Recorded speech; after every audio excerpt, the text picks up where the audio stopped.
Il est 8h18. Bretagne 5, l'invité de la matinale. Et notre invité politique en ce vendredi matin est Muriel Levrault. Alors, j'ai toujours un petit doute sur votre nom de famille. Levrault ou Levrault ? Levrault. Levrault, voilà. C'est quand même plus sympa de ne pas écorcher votre nom. Je rappelle que vous êtes député LFI NFP de la 4e circonscription des Côtes-d'Armor et vous êtes en direct ce matin avec nous pour commenter l'actualité politique. Et il y a beaucoup de choses à dire dans cette actualité politique. J'avais envie de commencer par une fois encore, on en parle toujours de cette réforme des retraites et j'allais dire cette ce dernier baroud peut-être du Parti communiste qui a réussi à faire voter cet amendement plus symbolique, il faut bien le dire. Est-ce que ça veut dire que c'est pas fini finalement ce dossier de la réforme des retraites ? Pour nous, ça sera effectivement jamais fini et donc c'est symbolique certes, mais ça montre quand même que l'Assemblée s'est prononcée contre cette réforme des retraites qui nous a été imposée par 49.3. Donc c'est pas qu'un symbole, ça montre que on continue le combat contre cette réforme qui était injuste et injustifiée. Donc c'est très bien ce qui a été voté hier. Ouais. Alors même si ça reste symbolique, parce que là il y a encore ce fameux conclave voulu par le Premier ministre François Bayrou, dont on entend peu parler finalement depuis quelque temps, l'actualité ayant repris ses droits. Est-ce que finalement il faut quand même continuer à travailler en coulisses? Et est-ce qu'il faut continuer à dialoguer avec le gouvernement? Est-ce qu'il faut là encore évoluer pas à pas? Manifestement, M. Bayrou n'a pas du tout l'intention de changer quoi que ce soit. Donc, nous, vous avez bien compris que nous souhaitons censurer ce gouvernement et revenir à cette réforme des retraites, revenir à la retraite à 60 ans. Alors, la censure, on en parle beaucoup depuis quelque temps. C'est quelque chose d'imaginable aujourd'hui. On peut imaginer que le gouvernement Bayrou soit renversé prochainement. Alors, certains observateurs parlent de l'automne. Écoutez, ça, on verra. La dernière motion de censure n'a pas été votée. Le Parti socialiste ne l'a pas votée, malgré leur rejet de la loi du plomb. Alors c'est un peu dur en même temps. Je suis assez déçue, je ne vous le cache pas. Je ne sais pas si ça changera là avec l'élection de Monsieur Faure, mais a priori ça ne va rien changer puisqu'il continue. On aurait pu penser effectivement qu'ils puissent voter la censure puisqu'ils étaient contre cette loi du plomb. Ils n'ont pas choisi de le faire. Le RN n'a pas suivi non plus. À voir maintenant. Est-ce qu'on va continuer cette politique qui nous mène dans l'impasse ? Je pense que effectivement, la censure serait une solution pour stopper la politique de M. Bayrou qui ne répond pas aux besoins de la population. Alors la politique de François Bayrou, c'est aussi le budget, on l'a entendu s'exprimer François Bayrou en disant voilà la situation est catastrophique, il va falloir faire des choix. Là aussi on parle de social, on parle de cette TVA sociale. J'anticipe un peu votre réponse, mais c'est une bonne idée cette TVA sociale ? Non, c'est une TVA antisociale, on est bien d'accord. Il veut encore prendre à tous au lieu d'aller chercher l'argent à ceux qui en ont le plus. Et donc, nous, vous savez, nous voulons taxer les ultra-riches, revenir sur l'exit tax, revenir sur l'impôt sur la fortune, et donc partager les richesses. Pour l'instant, c'est complètement refusé en hémicycle, et c'est la raison pour laquelle François Bayrou nous a imposé par 49.3 l'austérité, et donc une politique qui répond pas aux besoins de la population, que ce soit en matière d'éducation, de santé, de logement. Donc non, nous sommes évidemment contre cette TVA antisociale finalement. Alors on reproche un petit peu à LFI de vouloir taxer justement les hauts revenus en disant oui mais si demain on taxe les grandes entreprises, alors par exemple Bernard Arnault pour ne citer que lui. Oui, c'est un bon exemple. Et on dit Bernard Arnault s'il en a un petit peu marre de ce qui se passe dans le pays, s'il est trop taxé, eh bien il peut très bien décider de partir ailleurs. Tenez, pourquoi pas aux États-Unis. Mais il y a beaucoup d'entreprises qui sont pas délocalisables, donc ça je pense que c'est un mythe justement pour empêcher la taxation des ultra riches. 100 milliards de dividendes distribués en 2023-2024, ça n'est plus possible et cet argent ne sert à rien. Il n'est pas utilisé. Il faut partager finalement ces richesses. Partager les richesses, bien sûr. Et nous avions montré dans le projet de loi de finances et dans le projet de loi de financement de la sécurité sociale qu'on pouvait trouver les moyens pour plus d'hôpitaux, pour développer les services.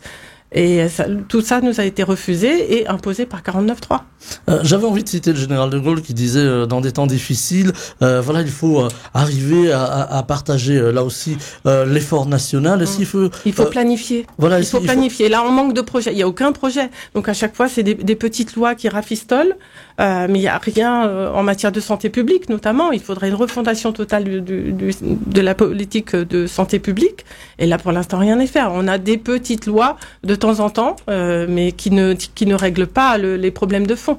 Alors la santé, on va en parler si vous le voulez bien, puisque je le disais en commençant, vous êtes élu de la 4e circonscription des Côtes-d'Armor, donc la circonscription de Guingamp et Rostronin. À Guingamp, on a beaucoup parlé de la santé, puisque il y a ces projets de fermeture d'une partie de l'hôpital et de la maternité. Vous êtes beaucoup battu justement pour maintenir ce service public, alors que les Guingampaises, les Guingampais demandent que ce service public soit maintenu, et plus largement, légitimement, oui, bien sûr. Plus largement en Bretagne, il y a beaucoup de projets de fermeture. On pense à Carhaix également. Il faut se battre pour garder les services publics et ceux qui sont essentiels. Et on pense évidemment à la santé aujourd'hui sur nos territoires. Oui, bien sûr. Alors on est en désert médical, vous le savez. Alors à Guingamp comme ailleurs, c'est ça la difficulté, c'est que c'est partout sur le territoire. Donc il y a deux sujets. Il y a la médecine de ville et donc la régulation de l'installation des médecins, notamment avec. Nous avons porté un projet de loi transpartisan avec Monsieur Garot pour réguler l'installation des médecins. Il a été voté en hémicycle, donc nous en sommes très heureux. Donc il s'agit de réguler les zones surdotées, surtout. C'est-à-dire qu'un médecin ne pourra pas s'installer dans une zone surdotée, sauf s'il y a un départ à la retraite, un déménagement. Donc l'ARS pourra donner, dans ces cas-là, l'autorisation. Ce qui fait que sur le reste du territoire, il y a une liberté totale d'installation, sur 87% du territoire. Et pourtant, on a eu face à nous un lobby médical très à l'offensive pour empêcher la régulation d'installation des médecins. Ils veulent pas aller dans les zones, je vais dire moins prestigieuses, si vous me permettez le terme, et c'est pas du tout péjoratif dans ma bouche. Eh ben, c'est un peu ça, en fait, qu'on a vécu en hémicycle. Oui, tout à fait. Tout à fait. Et comme la profession n'a pas elle-même réussi à réguler l'installation et l'accès aux soins, l'équité de l'accès aux soins sur tout le territoire, nous, en tant que législateurs, on est vraiment obligés. Nous, on travaille pour l'intérêt général, et c'est la raison pour laquelle nous avons fait cette proposition de loi transpartisane pour réguler l'installation des médecins, mais également pour rétablir la permanence des soins, c'est-à-dire pour pouvoir avoir des médecins également les week-ends et la nuit. Face à nous, Monsieur Noder, notre ministre, n'a pas vraiment accepté cette proposition. Il a même réussi à proposer un pacte des déserts médicaux avec une loi qui est arrivée au Sénat. Et donc, lui propose plutôt que les médecins viennent 2 jours par mois faire des remplacements dans les zones sous-dotées. Enfin, vous voyez, donc encore du rafistolage. Donc voilà, pour l'instant, il y a une différence de point de vue, encore une fois. On entend beaucoup les élus de terrain, et là aussi de façon très transpartisane, se plaindre de ne pas pouvoir maintenir ces services de santé. Alors il y a des initiatives, il y a des maisons de santé qui ont été montées dans plusieurs municipalités, dans plusieurs villes ici en Bretagne, et particulièrement dans les Côtes-d'Armor. On a été assez fer de lance là-dessus. Là encore, il faut donner les moyens, parce que c'est aussi ça, c'est les moyens qui manquent. Alors, on assiste à un paradoxe. D'un côté, on a eu une cinquantaine d'élus locaux, de maires qui ont pris des arrêtés pour enjoindre l'État d'agir pour l'accès aux soins. Et donc ils ont été déboutés au tribunal administratif pour motif qu'ils n'ont pas la compétence santé. Et d'un autre côté, on demande, ils se voient dans l'obligation, ces maires se voient dans l'obligation de développer sur leur commune des maisons de santé et d'utiliser des budgets assez conséquents sur leurs budgets communaux pour ces maisons de santé, pour l'installation des médecins. Et on assiste à une surenchère entre communes à qui donnera le plus pour attirer les médecins. Ça n'est plus tenable. Ça n'est pas tenable pour les élus locaux. Alors, d'un côté, ils n'ont pas la compétence santé, mais en fait, ils sont dans l'obligation d'utiliser les budgets de la commune. En fait, ils remplacent l'État. Ils remplacent l'État. Voilà, c'est vraiment pour pallier les manques de l'État. Encore une fois, il y a un désengagement de l'État au niveau des services publics qui est manifeste. Alors, sur l'hôpital, là aussi, on voit, il y a cette demande. Il y a ces femmes qui, depuis quelque temps, on le voit au gré des faits divers chez nos confrères de la presse régionale, ces femmes qui parfois accouchent sur la route, en se rendant à la maternité ou dans le véhicule des pompiers. Mais voilà, oui, puisque de plus en plus les maternités ferment. Donc en 50 ans, on a fermé 75% des maternités sur toute la France. Et le phénomène continue, puisqu'il y a un rapport du docteur via un rapport de l'Académie de médecine qui préconise de fermer toutes les maternités qui ne feraient pas 1000 accouchements par an. Ça veut dire qu'il faudra encore en fermer 111. Et on voit que les maternités continuent de fermer. Alors il y a plusieurs problèmes. Il y a évidemment la démographie médicale, puisque pour maintenir une maternité, il faut un trio médical pédiatre, urgentiste, pédiatre, anesthésiste et gynéco-obstétricien, et on a eu du mal à avoir des trios pérennes pour maintenir les maternités. Mais alors peut-être également, il faut bien comprendre que ces métiers sont peu valorisés. Un accouchement, c'est peu valorisé et c'est pas rentable pour un hôpital. C'est terrible. Quand on est dans la comptabilité, finalement, on n'est pas dans la santé. C'est la tarification à l'activité. On est vraiment dans le sujet, justement. Et c'est certainement la raison pour laquelle, d'ailleurs, il y a aussi des maternités dans le privé qui ferment. Beaucoup. Puisque il faut faire beaucoup d'accouchements pour que un service de maternité soit rentable. Vous voyez, donc on fait grossir les maternités, on ferme toutes les petites et on fait grossir les maternités. Donc, évidemment, on éloigne encore les femmes des maternités, on éloigne les femmes des soins. On entend parler beaucoup du service public, plus largement, les postes qui ferment, les perceptions. Alors même si la perception n'y va pas toujours de gaieté de cœur, mais ça c'est autre chose. En tout cas, ces services publics qui quittent les territoires, qui quittent les campagnes, il va y avoir les élections municipales, ça va arriver très vite en 2026. On entend déjà les maires, pour certains d'entre eux qui sont candidats, qui ont envie de se battre pour, et là aussi c'est très transpartisant. Pour garder les classes, pour garder les écoles, pour bien garder sûr. les écoles, etc. Oui, bien sûr. Là aussi, il faut avoir une grande réforme de l'État sur la santé, l'éducation. Il faut refinancer les services publics. C'est une évidence. Nous, on a besoin dans nos territoires ruraux d'avoir des services publics. Ça fait partie de la dynamique de nos villages, de nos communes. Donc, effectivement, il faut refinancer les services publics. Il faut arrêter de fermer des classes. D'ailleurs, les enseignants nous le disent bien, que avoir des effectifs plus petits, ça favorise les conditions d'apprentissage et les conditions de travail pour les enseignants. Avec là aussi la question du budget, puisque il va falloir financer évidemment bien tout cela. Comment arriver à financer alors que on a un budget, je ne vous apprends rien, qui est ce qu'il est, c'est-à-dire très déficitaire. Il est déficitaire parce que justement on va pas chercher l'argent là où il est. Ça, on l'a très bien démontré dans les derniers projets de loi de finances et de finances de la sécurité sociale. Nous, on a réussi à trouver les budgets, mais encore une fois, il y a un refus du partage des richesses. C'est une volonté politique finalement. Bien sûr. Oui. C'est une histoire de volonté politique, de programme, de planification. Bien sûr. Il faut aller chercher l'argent, il faut partager les richesses, et ces 100 milliards de dividendes, par exemple, il faut en prendre une bonne partie, puisque cet argent ne sert à rien, autant qu'il serve à la population tout entière. Nous, on travaille pour l'intérêt général. Là aussi, il faudrait qu'il y ait un grand consensus à l'Assemblée. C'est pas toujours le cas, c'est pas évident. On voit beaucoup de débats. Alors certains disent parfois que la France insoumise bordélise le débat, mais alors ça, je vous laisserai répondre évidemment. Parfois, il y a aussi à l'Assemblée nationale des moments beaucoup plus calmes, beaucoup plus sereins. Ça a été le cas sur la loi sur la fin de vie et sur les soins palliatifs. Effectivement. Comme quoi, on peut quand même sur de grands sujets s'entendre à l'Assemblée nationale. Ah oui. Il y a eu des semaines de débats en commission, en hémicycle, effectivement, sur ce texte fin de vie, qui a abouti, et j'en suis très contente. Donc, et les débats ont été plutôt respectueux, effectivement. Oui, ça peut bien se passer. Il y a eu beaucoup d'amendements, comme quoi c'est possible d'étudier un texte avec beaucoup d'amendements. Il n'y a pas eu, c'est pas forcément de l'obstruction, que chaque parti amende les textes. Ça fait partie du débat démocratique. Et nous sommes parvenus à un texte équilibré avec donc une possibilité de fin de vie digne, très encadrée évidemment, et le choix de chacune et chacun est respecté. Donc avec également un renforcement, ça il faut le noter, des moyens pour les soins palliatifs également. Alors justement, j'allais vous poser la question parce qu'on entend beaucoup parler des soins palliatifs, c'est-à-dire celles et ceux qui choisissent en fin de vie finalement d'aller jusqu'au bout.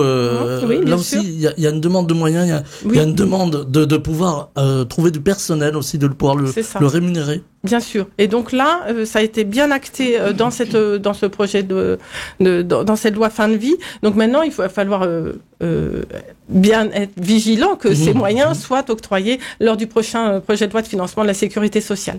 Il y avait une inquiétude autour de cette loi dans le grand public, avec la fin de vie, en disant oui, on va vers l'euthanasie.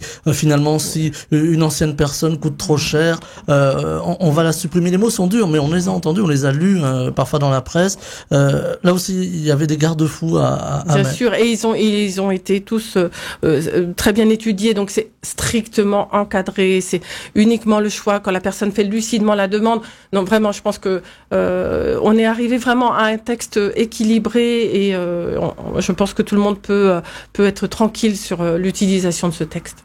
Alors, un autre débat qui, lui, n'a pas été forcément très serein, c'est la loi Duplon, du nom de ce sénateur Duplon qui a déposé ce texte de loi finalement qui n'a pas été, on va dire, débattu à l'Assemblée nationale, puisqu'il part directement en commission paritaire.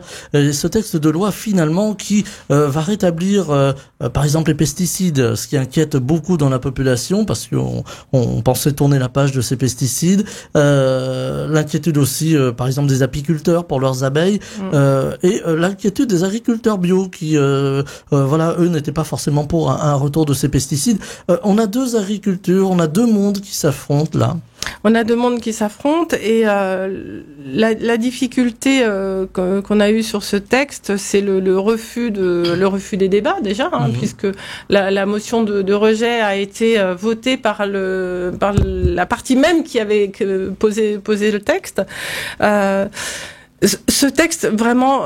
C'est une régression sur toutes les normes environnementales. Alors, soi-disant, pour régler le problème de la colère des agriculteurs, qui est la rémunération, on revient sur toutes les normes environnementales. Ça ne réglera en rien le problème de la rémunération des agriculteurs. Ce texte, il va favoriser uniquement une poignée d'agriculteurs dans l'agro-industrie. Voilà, donc déjà les plus riches, il faut le dire, mais absolument pas le problème de tous les agriculteurs que nous avons chez nous. La question, c'est le modèle agricole, finalement, qu'il faudrait faire évoluer. Bien sûr, il faudrait faire évoluer. Et là, on voit qu'il y a un refus, justement, de faire évoluer ce modèle. Nous, on prône la polyculture élevage, la déspécialisation des régions. Là, on va pas du tout dans ce sens-là. Alors, la réintroduction des néonicotinoïdes, c'est une hérésie. C'est vraiment très problématique. Et quand on voit que c'est 80% des espèces d'insectes qui ont disparu, c'est irresponsable de réintroduire ces pesticides qui sont dangereux pour la biodiversité, mais également pour la santé humaine, parce qu'on a de nombreux agriculteurs qui sont malades. Et ça, il y a un refus de voir ce danger pour la santé humaine également. Il y a un déni finalement autour de ces méfaits des pesticides, selon vous? Manifestement, il y a une remise en cause du modèle scientifique qui est manifeste, parce que il faut voir également que le texte de loi Duplon met sous tutelle l'ANSES. C'est-à-dire la structure qui permet les autorisations de mise sur le marché des produits, qui va être mise sous tutelle du ministère de l'Agriculture. Vous voyez un peu la régression, donc c'est-à-dire que ça affaiblit l'indépendance de cette agence. C'est irresponsable. C'est irresponsable. Avec là aussi des conséquences, vous parliez pour l'environnement, on entend parler beaucoup des algues vertes, en ce moment leur retour important avec les températures et les conditions météo. Là aussi il va falloir prendre le problème à bras le corps. Alors, on arrive à des grandes colères, on a pu lire dans la presse ce matin que par exemple des agents de Saint-Brieuc-Armor Agglomération, l'agglomération de la région de Saint-Brieuc, ont été pris à partie par des mythidiculteurs. Voilà, il y a eu des menaces d'échanger. Alors ça, par contre, les menaces, évidemment, il faut surtout pas en arriver là. Voilà, on arrive finalement ensemble à un gros point de tension. Oui, bien sûr. Et puis, alors, encore une fois, ce texte de loi, cette loi Duplon va favoriser la prolifération des algues vertes, puisque ce texte favorise l'augmentation des élevages, enfin l'agrandissement des élevages, la concentration des élevages. On sait qu'à 90%, les algues vertes proviennent des effluents des élevages. Donc, ce texte Duplon va à l'encontre de ce qu'il faudrait faire. Alors, il y a un refus des normes, il y a une envie pour les agriculteurs de pouvoir travailler librement, mais il y a l'aspect environnemental. Là aussi, ça va faire partie dans les mois, dans les années qui viennent, l'environnement des dossiers qui ne sera pas possible d'éviter finalement à traiter. Bien sûr, et c'est surtout que là, on est dans un instant charnière pour l'agriculture. C'est le moment de s'en saisir, puisque dans les 10 ans à venir, 50% des agriculteurs vont partir à la retraite. Donc, c'était vraiment le moment de faire cette transition agroécologique nécessaire. Et là, le gouvernement ne s'en saisit pas et au contraire revient en arrière. C'est vraiment c'est une erreur gravissime. Avec aussi la spéculation sur les terres agricoles, on le voit depuis quelques années, de nombreuses entreprises, parfois à multiples sièges sociaux qui sont pas toujours situés en France, même pas en Europe, qui spéculent pour avoir une forme de mainmise sur les terres agricoles pour là aussi pouvoir faire de l'argent, car c'est bien ça le but. Voilà. Donc là, on est sur le problème de la transmission du foncier. La transmission. Comment là aussi le législateur peut intervenir? Peut-être justement en évitant que les exploitations ne s'agrandissent et s'agrandissent encore et qu'ensuite elles ne soient plus transmissibles en fait, puisque vraiment elles coûtent trop cher et donc les plus jeunes ne peuvent pas reprendre ces exploitations. Nous, ce qu'on souhaiterait, c'est justement fracturer toutes ces grandes exploitations et qu'il y ait un grand nombre de paysans à s'installer et qu'évidemment la PAC, donc les subventions de la PAC ne soient plus distribuées à l'hectare mais à l'actif, au nombre de personnes qui travaillent sur les exploitations. Il y a des possibilités. Une autre agriculture est possible. Encore une fois, c'est une question de volonté politique. Et là, très concrètement, je pense également que les agriculteurs sont extrêmement mal représentés par leurs syndicats. Puisque Monsieur Rousseau, faut quand même comprendre, lui est à la tête de grandes exploitations agro-industrielles, c'est le groupe Avril, etc. Donc ne représente pas du tout le nombre de tous les agriculteurs qui, eux, travaillent sur des exploitations à taille humaine, familiale. Le problème, c'est la FNSEA, finalement, qui a un petit peu mainmise sur l'agriculture aujourd'hui. C'est pas un petit peu. On peut dire que c'est eux qui ont écrit le texte de loi Duplon, c'est certain, bien sûr. Oui, les lobbies sont très présents encore à l'Assemblée et ça n'est pas possible. Nous, on doit travailler pour l'intérêt général, pas pour des corporations, pas pour des intérêts privés. Ça n'est plus possible. Voilà, réintroduire du social dans l'agriculture, c'est important. C'est primordial. C'est primordial. Si on veut de la souveraineté alimentaire, c'est primordial. Si on ne veut pas dépendre et puis arrêter de faire ces traités de libre-échange qui sont au détriment de la population et des agriculteurs eux-mêmes, oui, bien sûr. J'avais envie de vous entendre aussi sur, vous évoquiez tout à l'heure le Parti Socialiste, j'avais envie de vous entendre un peu sur la politique politicienne. Olivier Faure a donc été réélu à la tête du Parti Socialiste avec une très courte majorité, vraiment 50,1%, face à son concurrent. J'avais envie de vous entendre parce que là aujourd'hui, il y a quand même un peu de tangage entre le PS et LFI. Les élections... un peu de tangage, disons que là... Donc déjà félicitations à lui, il y a pas de, mais on est un peu sur le en même temps, notamment sur le texte de loi Duplon, ils étaient contre le texte, mais ils n'ont pas voté la censure. C'est-à-dire ils nous aident pas à faire cette politique de rupture dont on a besoin. Justement pour répondre aux besoins de la population et voilà. Donc effectivement c'est là qu'il y a peut-être des difficultés, c'est que il faut vraiment qu'on change de façon de faire de la politique, de partir des besoins pour adapter les moyens et en finir avec la politique politicienne. On part de besoins, on y va, un programme de rupture que tout le monde souhaite. On a besoin de ça. Est-ce qu'aujourd'hui le Parti socialiste finalement et les filles parlent d'une même voix, parce que on l'entend aussi. Alors on va évoquer Gaza dans un instant. Là on a vu que c'était rude quand même, le débat est très viril. Il y a eu cette agression de Jérôme Gage aussi par quelques militants. C'était pas des militants et les filles, il l'a dit lui-même. Hein. Voilà. Attention. Mais dans l'imaginaire effectivement ça. Dans l'imaginaire, oui bien sûr. Vous avez bien vu que dès lors qu'on s'attaque à la politique d'extrême droite de Monsieur Netanyahou, on devient antisémite. Donc on a été accusé d'antisémitisme et ça, c'est très dur à porter, mais on ne lâchera pas. Ce qui se passe à Gaza est insoutenable. C'est un génocide qui se passe sous nos yeux. Donc, on ne peut pas ne pas réagir.